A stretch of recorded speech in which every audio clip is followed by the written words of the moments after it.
ఇక ముఖ్యంగా చూసుకుంటే మన హైదరాబాద్ సెంట్రల్ యూనివర్సిటీ భూముల విషయంలో చాలా పెద్ద రచ్చ జరిగింది. దానికి బీజేపీ ఫుల్ సపోర్ట్ చేసింది, అండ్ బీఆర్ఎస్ కూడా ఫుల్ సపోర్ట్ చేసింది. ఎందుకు?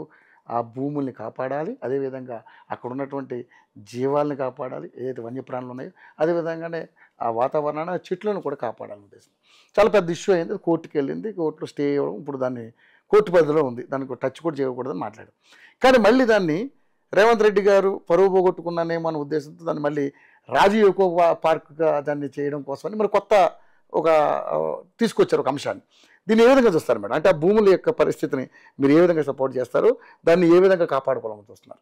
ఇందాక చెప్పినట్టు కాంగ్రెస్ అంటే స్కామ్ గ్రెస్, ఓకే, ప్రతి దానిలో స్కాములు చేయాలి. అందులో కూడా స్కామే ఉందా? 100% అంటే వాళ్ళు ఏదో మల్టీనేషనల్ కంపెనీస్కి దాన్ని ఇచ్చి దాన్ని డెవలప్ చేసి వేల ఉద్యోగాలు తీసుకొస్తారని ఆ ఆస్పెక్ట్లో ఎందుకు చూడకూడదు?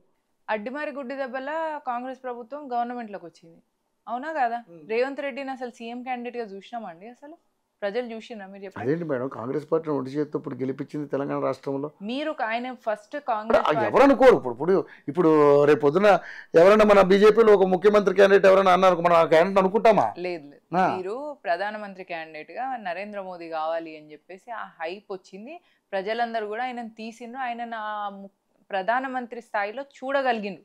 ఓకే, సో ఇన్ని రాష్ట్రాల్లో ఉన్నా కూడా ఆ రాష్ట్రం నుంచి, గుజరాత్ నుంచి మోడీ గారిని ఎందుకు తీసుకున్నారంటే ఆ హైప్ వచ్చింది అంటారు. ఎగ్జాక్ట్లీ, పబ్లిక్ కూడా ఈయన ప్రైమ్ మినిస్టర్ యాక్సెప్ట్ చేశారు.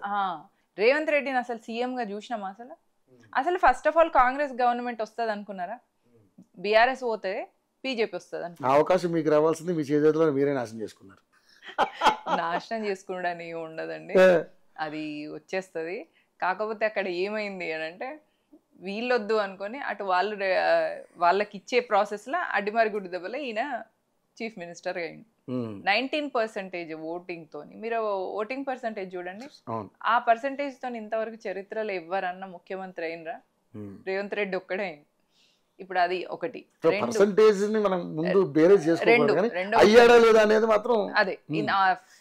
అదే లైన్ లో పప్పెట్ ప్రైమ్ మినిస్టర్ ఎట్లయితే ఇటలీ మాత రూల్ చేసిందో, అదే విధంగా ఇక్కడ పప్పెట్ చీఫ్ మినిస్టర్ ని కూడా రూల్ చేసే ప్రయత్నాలు ఉన్నారు వాళ్ళు. ఎందుకంటే వీళ్ళకు ఉన్నాయో 2-3 రాష్ట్రాలు చీఫ్ మినిస్టర్ ఉన్నాయి. సో దాన్ని అక్కడ ఎంతమందికి షేర్ వెళ్ళాలి? అక్కడ ఇటలీ మాతకి షేర్ పోవాలా, ఇటలీ మాత కొడుకు షేర్ పోవాలి, ఇటలీ మాత అల్లుడికి షేర్ పోవాలి, ఇంతమంది షేర్లో మళ్ళీ తర్వాత రేవంత్ రెడ్డికి కొంచెం షేర్ కావాలి. కాబట్టి ఇదేంది, ఈ స్కాములు అన్ని పంచుకోవాలి. దొంగలు ఇప్పుడు ఊర్లు పంచుకుంటారు చూసిందా, అట్లా వీళ్ళు పంచుకోనికి వీళ్ళకి ఇక్కడ హెచ్సియు ల్యాండ్ బెటర్ ఆప్షన్గా దొరికింది.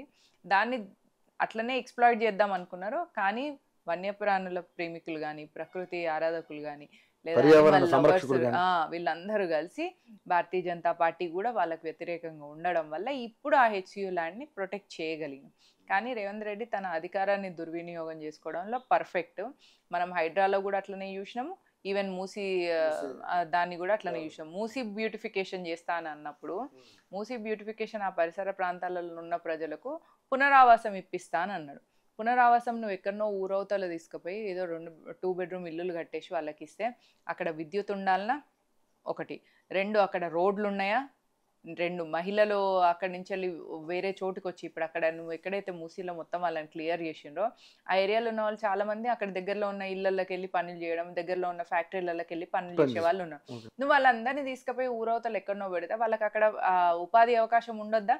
వాళ్ళ పిల్లలకు స్కూల్స్ ఉండాలన్నా, అక్కడ ముసలోళ్ళు ఉంటారు వాళ్ళ ఫ్యామిలీలలో, వాళ్ళకి హాస్పిటల్ ఫెసిలిటీస్ ఉండాలన్నా, ఈ ఫెసిలిటీస్ ఏం లేకుండా ఎక్కడనో ఒక దగ్గర 2 బెడ్రూమ్లు కట్టేసి మీరు అందరు పోయాడు ఉండని మీకు పునరావాసం ఇచ్చినాము అంటే, ఒక వ్యక్తి ఒక చోటు ఉండి తన చుట్టూ ఒక ప్రపంచాన్ని నిర్మించుకుంటాడు. ఆ ప్రపంచాన్ని నువ్వు మొత్తం నాశనం చేసి కొత్తగా ప్రపంచం ఇచ్చిన ఆడికి పోండి అని అంటే, నువ్వు ఆ చుట్టూ అన్ని ఫెసిలిటీస్ ఇవ్వాలి కదా.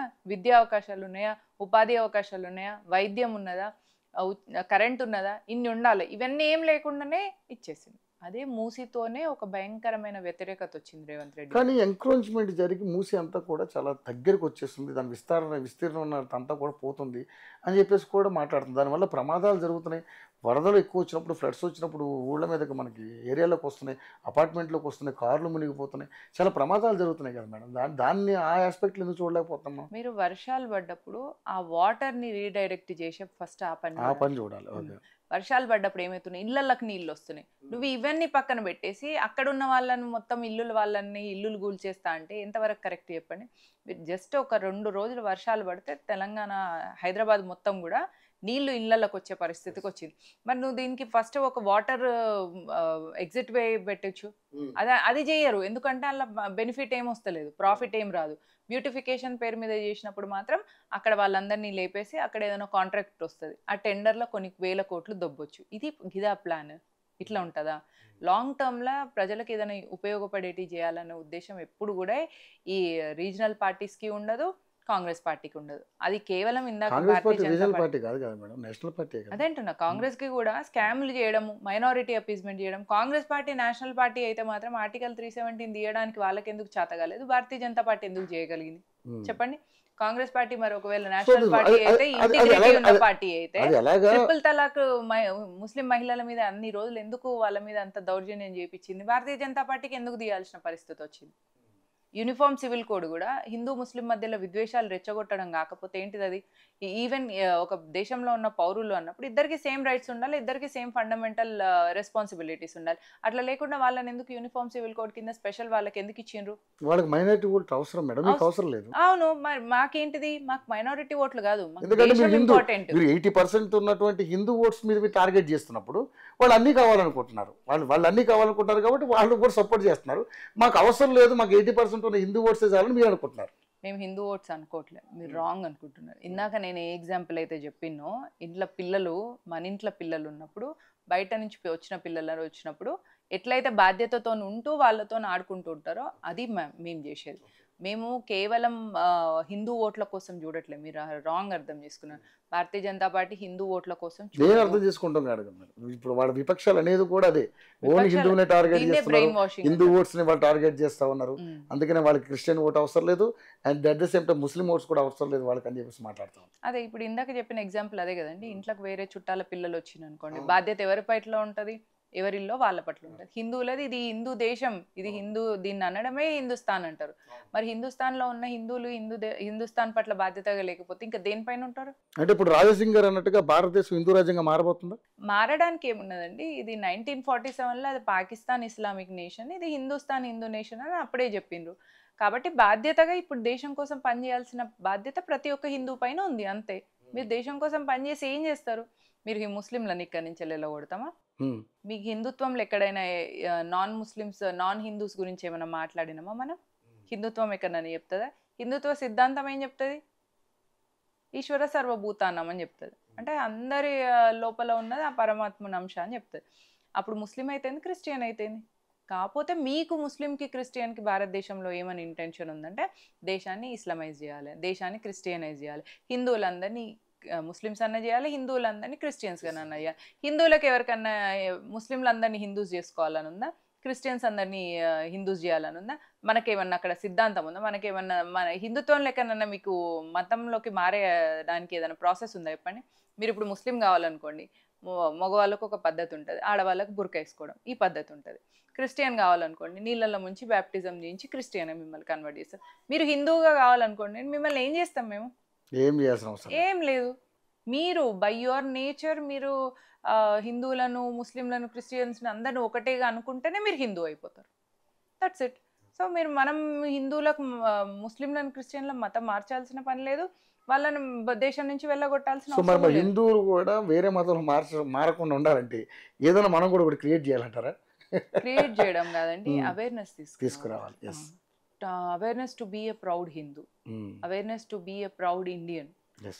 ఈ హిందుస్థాన్ నాది, ఈ హిందూ ధర్మం నాది, వాళ్ళు అనుకోవాలి, హిందువులు అనుకోగలగాలి. ఎట్లా అనుకుంటారు? మీరు భారతీయ జనతా పార్టీతో ఉండండి, ప్రతి హిందూ భారతీయ జనతా పార్టీ కార్యకర్త అవ్వాలి. Bharatiya Janata party is not a political party. We're not into politics to do politics, we're into politics to safeguard the ideology. కాబట్టి Bharatiya Janata party ideology is not politics. అయితే ఇప్పుడు నిజంగానే మరి మీరు అన్నట్టుగా ఈ ఏదైతే హెచ్సి భూముల విషయంలో మీ సపోర్ట్ అయితే కంపల్సరీ, దాన్ని ఇక్కడ ఏం చేయదు. మరి ఇప్పుడు ఎకో పార్క్ అని అంటున్నారు, దీన్ని ఎలా చూస్తారు? మరి అదే అండి, ఎకో పార్క్ అంటారు, తర్వాత దాన్ని రియల్ ఎస్టేట్ చేస్తారు. అంతకు మించి వీళ్ళు ఏం చేయరు. కాంగ్రెస్ చూస్తాం, జింకలు, నెమళ్ళు, మన నేషనల్ బర్డ్, అసలు ఎట్లా చేయబుద్ధి అవుతుంది వాళ్ళకి అర్థమవుతుంది.